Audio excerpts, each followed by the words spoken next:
Alright folks, welcome back to Glesga News. Right, okay, I'm at the European Parliament here, and this is the sort of wind-up of the Parliament. They're all doing sort of different speeches, and then Nigel Farage is about to take the floor. So, without further ado, I'm going to let you hear what he's got to say, and I think you'll be pleased.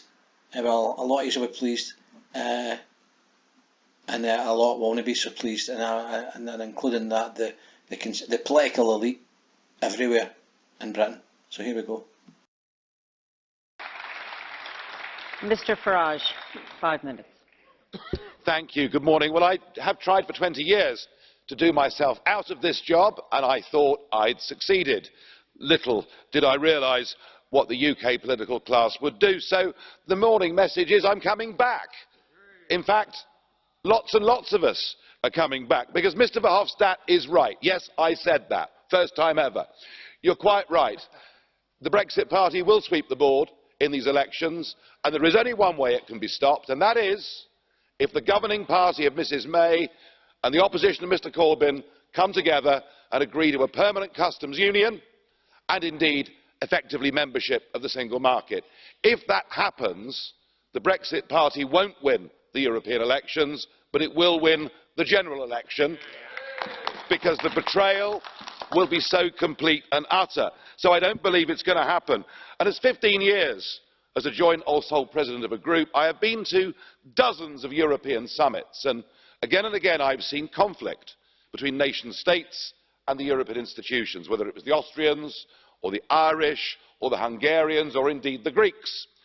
And there is one golden rule, always, and that is that Brussels wins. The power and might of Brussels always wins.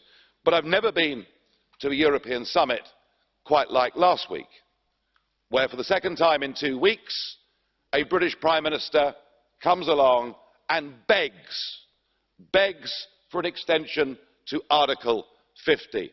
It was humiliating, not just to be in Brussels, but humiliating for the standing of our country around the world. You know, the Commonwealth, America, many of these countries that actually like us still believe that we're a great nation, and yet we have sunk to this.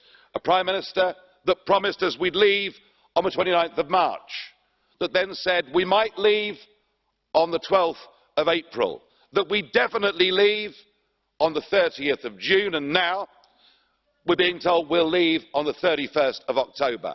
Halloween, trick or treaty, make your minds up. And if it's your last day, Mr Juncker, well, I hope that we leave together on that day. But actually, if it's left to this appalling Prime Minister, if it's left to our politicians in Parliament, I know that it's not going to happen. In the past, I know I've always criticised the power without accountability of senior bureaucrats in Brussels, but for once I have to say that this mess is not your fault. Your position has been clear from the start. The mess is the fault of British politics, of two parties who both promised us in their manifestos they would deliver Brexit, who signed up to Article 50, which expressly said we would leave with or without a deal. That is where the betrayal is. And I do share with members great sadness at that appalling tragedy of the Notre Dame being burnt down yesterday. Something very beautiful has been lost, but something very vital is being lost in the United Kingdom. And I thought the deaths column of the Times newspaper yesterday summed it up rather well. UK democracy, on the 29th of March 2019, aged 312. It was with sad regret that democracy died quietly in her sleep at 11 p.m. on March the 29th, 2019. The cause of death was foul play, and the culprits have yet to be brought to justice. Democracy campaigned for the rule of law, human rights, and always favoured the majority in her decisions. She will be sorely missed. God have mercy on our soul. What is happening in British politics beginning on May the 23rd isn't now just about Brexit, isn't now just about us leaving the European Union. It's about what kind of country we are. We have the oldest, longest serving continuous parliament in the world, the mother of parliaments. We have fought and given much for that principle of nation-state democracy, not just for us, but for our friends in Europe too. I sense amongst some in my country disillusionment, but in others I sense a burning anger. Not one to put on yellow vests and protest, but one that says we need a peaceful political revolution in our country.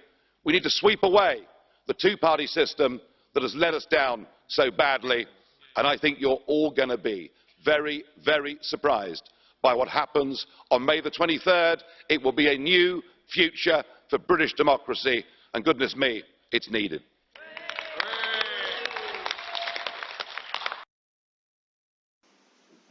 Well, folks, that was quite a speech, wasn't it? And I think what he's saying is accurate. If the current polling and predictions for the Brexit Party are anything to go by, they've got at least 60,000 members right now, and I think a lot of people are looking to join the party.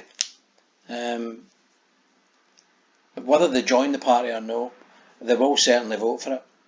I think the Conservative vote is going to collapse, so is the Labour vote is going to collapse. And I'm just talking about the EU elections at this stage, but of course, you know, you've got a general election on the way, and God to help the Tories and the Labour, you're going to suddenly be confronted possibly with Nigel Farage as the Prime Minister.